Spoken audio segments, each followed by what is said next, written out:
ವಾರಕ್ಕೊಂದು ಕಥೆ ಕಥಾಸರಣಿ. ಪ್ರಿಯ ಕೇಳುಗರೆ, ಇಂದು ಕೇಳೋಣ ನೀತಿ ಕಥೆ, ಬುದ್ಧನ ಜಾತಕದ ಕಥೆ. ಒಬ್ಬ ಹುಡುಗನಿದ್ದನು. ಬಡತನದಲ್ಲಿ ಬದುಕುತ್ತಿದ್ದ. ಒಂದು ಹೊತ್ತಿನ ಆಹಾರಕ್ಕೂ ಅವನು ತುಂಬಾ ಕಷ್ಟಪಡುತ್ತಿದ್ದ.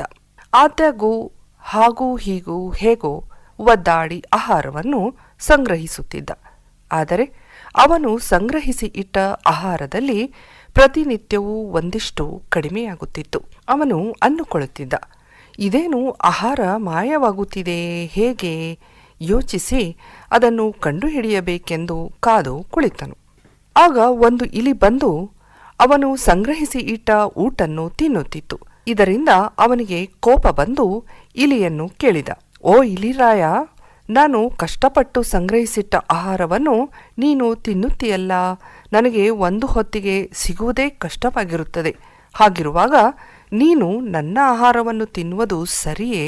ನೀನು ಯಾರಾದರೂ ಶ್ರೀಮಂತರ ಮನೆಗೆ ಹೋಗಿ ಸೇರಿಕೋ, ಅಲ್ಲಿ ನಿನಗೆ ಬೇಕಾದಷ್ಟು ಊಟ ಸಿಗುತ್ತದೆ ಎಂದು ಹೇಳಿದ. ಆಗ ಇಲಿ ಹೇಳಿತು, ನಿನ್ನ ಹಣೆಬರಹದಲ್ಲಿ ಏನು ಬರೆದಿದೆಯೋ ಅದೇ ಸಿಗುತ್ತದೆ. ಪ್ರತಿ ಅನ್ನದ ಅಗುಳಿನ ಮೇಲೆ ತಿನ್ನುವವನ ಹೆಸರು ಬರೆದಿರುತ್ತದೆ. ನೀನು ಎಷ್ಟೇ ಕಷ್ಟಪಟ್ಟು ಸಂಗ್ರಹ ಮಾಡಿ ಕೂಡಿಟ್ಟರೂ ನಿನಗೆ ಎಷ್ಟು ಬೇಕೋ ಅಷ್ಟೇ ಸಿಗುತ್ತದೆ. ಇದನ್ನು ಕೇಳಿ ಆ ಹುಡುಗನಿಗೆ ಆಶ್ಚರ್ಯವಾಯಿತು. ಅದು ಹೇಗೆ? ಹಾಗಾದರೆ ನಾನು ಬಡವನಾಗಿಯೇ ಇರಬೇಕೇ ಎಂದನು. ಆಗ ಇಲಿ ಹೇಳಿತು, ನೋಡು, ನಿನ್ನ ಹಣೆಬರದಲ್ಲಿ ಏನು ಬರೆದಿದೆಯೋ ಅದು ನನಗೆ ಗೊತ್ತಿಲ್ಲ. ಆದರೆ ಆ ಪ್ರಶ್ನೆಗೆ ದೂರದಲ್ಲಿರುವ ಭಗವಾನ್ ಶ್ರೀ ಗೌತಮ ಬುದ್ಧರೇ ಉತ್ತರವನ್ನು ಕೊಡುತ್ತಾರೆ, ಕೇಳು ಎಂದಿತು.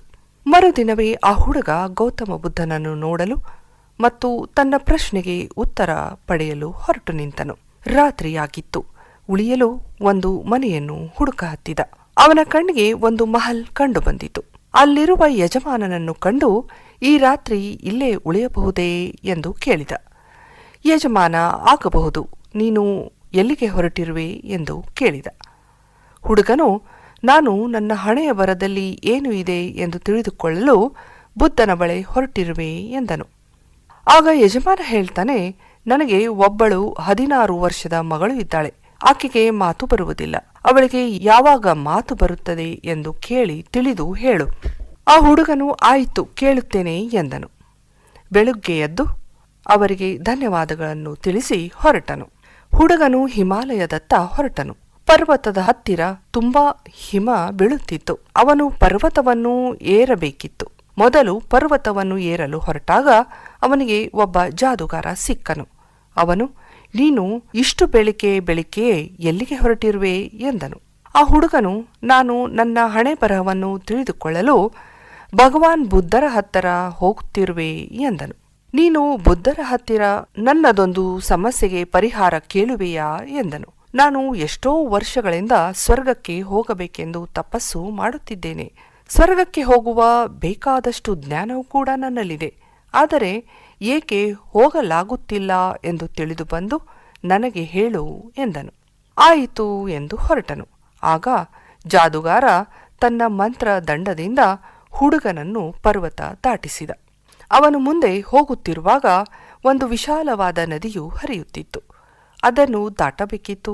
ಹೇಗೆ ದಾಟುವುದೆಂದು ಯೋಚಿಸಿದಾಗ ಅವನಿಗೆ ಒಂದು ದೊಡ್ಡ ಆಮೆ ಕಂಡಿತು. ಅವನು ಆಮೆಯೊಂದಿಗೆ ಸ್ನೇಹ ಮಾಡಿಕೊಂಡ. ನೀನು ಎಲ್ಲಿಗೆ ಹೊರಟಿರುವೆ ಎಂದು ಆಮೆ ಕೇಳಿತು. ನಾನು ಬುದ್ಧನ ಬಳಿ ನನ್ನ ಹಣೆಯ ಬರವನ್ನು ತಿಳಿದುಕೊಳ್ಳಲು ಹೋಗುತ್ತಿದ್ದೇನೆ ಎಂದನು. ಆಮೆಯು, ನೋಡು ಹುಡುಗ, ನನಗೊಂದು ಸಮಸ್ಯೆ ಇದೆ. ನಾನು 300 ವರ್ಷಗಳಿಂದ ಡ್ರ್ಯಾಗನ್ ಆಗಬೇಕೆಂದು, ಹಾರಬೇಕೆಂದು ಆಸೆ ಪಡುತ್ತಿದ್ದೇನೆ. ಆದರೆ ಅದು ಆಗುತ್ತಿಲ್ಲ. ಏಕೆ ಹೀಗೆ ಆಗುತ್ತಿದೆ ಕೇಳ್ತೀಯಾ? ಬುದ್ಧನನ್ನು ಕೇಳಿ ನನಗೆ ತಿಳಿಸ್ತೀಯಾ ಅಂತ ಕೇಳ್ತದೆ. ಹುಡುಗ, ಆಯಿತು, ಕೇಳಿ ಬರುವೆ ಎಂದನು. ಆಮೆ ಆ ಹುಡುಗನನ್ನು ತನ್ನ ಬೆನ್ನ ಮೇಲೆ ಕೂರಿಸಿಕೊಂಡು ವಿಶಾಲವಾದ ನದಿಯನ್ನು ದಾಟಿಸಿತು. ಹೀಗೆ ಪ್ರಯಾಣಿಸುತ್ತಾ ಬುದ್ಧನ ಬಳಿ ಬಂದು ಸೇರಿದನು. ಅಷ್ಟು ಹೊತ್ತಿಗಾಗಲೇ ಬುದ್ಧನಿರುವಲ್ಲಿಗೆ ಇನ್ನೂ ಹಲವಾರು ಜನರು ತಮ್ಮ ಸಮಸ್ಯೆಯನ್ನು ಕೇಳಲು ಬಂದಿರುತ್ತಾರೆ. ಜನಸಂದಣಿ ನೋಡಿ, ನೀವೆಲ್ಲ ಬಹಳ ಜನ ಬಂದಿದ್ದೀರಿ, ಆದುದರಿಂದ ಒಬ್ಬರಿಗೆ 3 ಪ್ರಶ್ನೆಗಳಿಗೆ ಮಾತ್ರ ಉತ್ತರಿಸುತ್ತೇನೆಂದು ಬುದ್ಧನು ಹೇಳಿದನು. ಇದನ್ನು ಕೇಳಿ ಹುಡುಗನಿಗೆ ತುಂಬಾ ಯೋಚನೆ ಶುರುವಾಯಿತು. ಏಕೆಂದರೆ ಇವನ ಬಳಿ 4 ಪ್ರಶ್ನೆಗಳಿವೆ, 3 ಪ್ರಶ್ನೆ ಮಾತ್ರ ಕೇಳಬಹುದು. ಹೀಗಿರುವಾಗ ಯಾವುದನ್ನು ಬಿಡಲಿ ಎಂದು ಯೋಚಿಸತೊಡಗಿದ. ಆ ಆಮೆ 300 ವರ್ಷಗಳಿಂದ ಡ್ರ್ಯಾಗನ್ ಆಗಲು ಪ್ರಯತ್ನಿಸುತ್ತಿದ್ದೆ, ಆದರೆ ಆಗುತ್ತಿಲ್ಲ. ಜಾದುಗಾರ ವರ್ಷಗಳಿಂದಲೇ ಸ್ವರ್ಗಕ್ಕೆ ಹೋಗಲು ಕೊರೆವ ಹಿಮಪಥದಲ್ಲಿ ಕುಳಿತು ತಪಸ್ಸು ಮಾಡುತ್ತಿದ್ದಾನೆ, ಇನ್ನೂ ಸಾಧ್ಯವಾಗಿಲ್ಲ. ಇನ್ನು ಆ ಹುಡುಗಿ ಮೂಕಿಯಾಗಿದ್ದುಕೊಂಡು ಎಷ್ಟೊಂದು ಕಾಲ ಜೀವನ ಸಾಗಿಸಬೇಕು? ಈಗ ತನ್ನ ಬಗ್ಗೆ ಯೋಚಿಸುತ್ತಾನೆ. ಹೌದು, ನನಗೆಷ್ಟು ಕಷ್ಟ ಇದೆ, ಸ್ವಲ್ಪ ಕಷ್ಟಪಟ್ಟರೆ ಊಟ ಸಿಗುತ್ತದೆ. 3 ಹೊತ್ತು ತಿನ್ನುವ ಬದಲು 1 2 ಹೊತ್ತು ತಿಂದರೆ ಸಾಕು. ಆಮೆ, ಜಾದುಗಾರ, ಆ ಹುಡುಗಿ, ಇವರ ತೊಂದರೆಗಳನ್ನು ನೋಡಿದರೆ ನನ್ನ ತೊಂದರೆಗಿಂತ ತುಂಬಾ ದೊಡ್ಡದಲ್ಲ ಎಂದು ಯೋಚಿಸಿ ತನ್ನ ಪ್ರಶ್ನೆಗೆ ಉತ್ತರವನ್ನು ಕೇಳದೆ ಉಳಿದ 3 ಪ್ರಶ್ನೆಗಳಿಗೆ ಬುದ್ಧನ ಹತ್ತಿರ ಎಲ್ಲವನ್ನು ತಿಳಿಸಿ ಉತ್ತರ ಪಡೆದು ಧನ್ಯವಾದವನ್ನು ಅರ್ಪಿಸಿ ಹೊರಟನು. ಆಮೆ 300 ವರ್ಷದಿಂದ ಡ್ರ್ಯಾಗನ್ ಆಗಲು ಪ್ರಯತ್ನ ಪಡುತ್ತಿದ್ದೆ, ಆದರೆ ಅದು ತನ್ನ ಕವಚ ಬಿಡಲು ತಯಾರಿಲ್ಲ.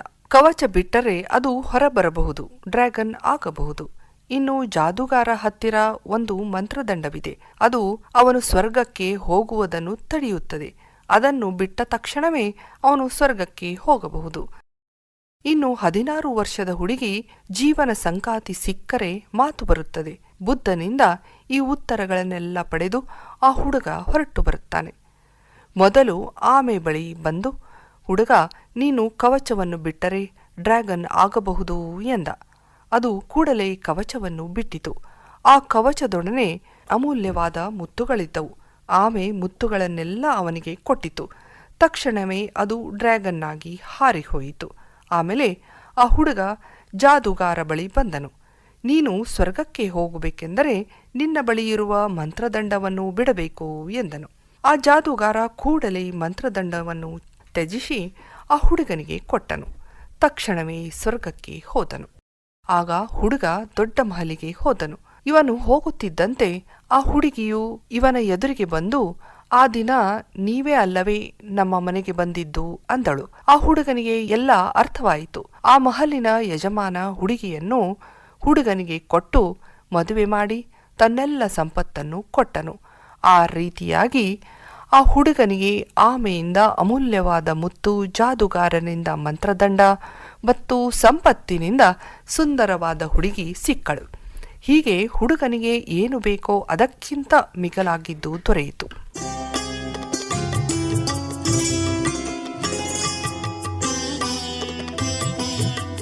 ಪ್ರಿಯ ಕೇಳುಗರೆ, ನೀತಿ ಗೊತ್ತಾಯಿತಲ್ವೇ? ನಾವು ಜೀವನದಲ್ಲಿ ಏನಾದರೂ ಪಡೆಯಬೇಕಾದರೆ ನಮ್ಮಲ್ಲಿರುವುದು ಏನಾದರೂ ಒಂದನ್ನು ತ್ಯಜಿಸಬೇಕಾಗುತ್ತದೆ.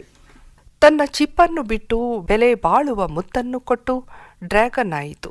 ಜಾದುಗಾರ ಮಂತ್ರದಂಡವನ್ನು ತ್ಯಜಿಸಿ ಹುಡುಗನಿಗೆ ಕೊಟ್ಟ, ಸ್ವರ್ಗಕ್ಕೆ ಹೋದನು. ಆ ಮಹಲಿನ ಯಜಮಾನ ಆ ಹುಡುಗನಿಗೆ ತನ್ನ ಮಗಳನ್ನು ಕೊಟ್ಟನು. ಅವಳಿಗೆ ಮಾತು ಬಂದಿತು. ಈ ಹುಡುಗ ತನ್ನ ಸಮಸ್ಯೆಯನ್ನು ಬದಿಗೆ ಇಡಿಸಿ ಬೇರೆಯವರ ಸಮಸ್ಯೆಗಳಿಗೆ ಮಹತ್ವ ಕೊಟ್ಟನು. ಹೀಗಾಗಿ ಆ ಹುಡುಗನಿಗೆ ಭಗವಂತನೇ ಬೇಕಾದಷ್ಟು ಅನುಗ್ರಹಿಸಿದನು ಅಂತ, ಬೇಕಾಗುವುದಕ್ಕಿಂತ ಹೆಚ್ಚಿಗೆ ಅನುಗ್ರಹಿಸಿದನು ಅನ್ನುವುದು ಈ ಕಥೆಯ ಸಾರಾಂಶವಾಗಿತ್ತು ಅಲ್ವೇ ಪ್ರಿಯ ಕೇಳುಗರೆ? ತಾನಾಗಿ ಏನನ್ನು ಕೇಳದೆ ತನಗೆ ಬಂದದ್ದನ್ನು ತೃಪ್ತಿ ಪಡೆದು ದ್ವಂದ್ವದಿಂದ ವಿಮುಕ್ತನಾದ, ಮಾತ್ಸರ್ಯವಿಲ್ಲದವನಾದ, ಸೋಲು ಗೆಲುವುಗಳಿಗೆ ಸಮಚಿತ್ತನಾದ ವ್ಯಕ್ತಿಯು ಕರ್ಮ ಮಾಡುತ್ತಿದ್ದರೂ ಸಹ ಸದಾ ಮುಕ್ತಿಯನ್ನು ಪಡೆಯುತ್ತಾನೆ ಅನ್ನುವ ಈ ಕಥೆಯ ನೀತಿಯಾಗಿದೆ ಅಲ್ವೇ ಪ್ರಿಯ ಕೇಳುಗರೆ? ನೀವೇನಂತೀರಾ?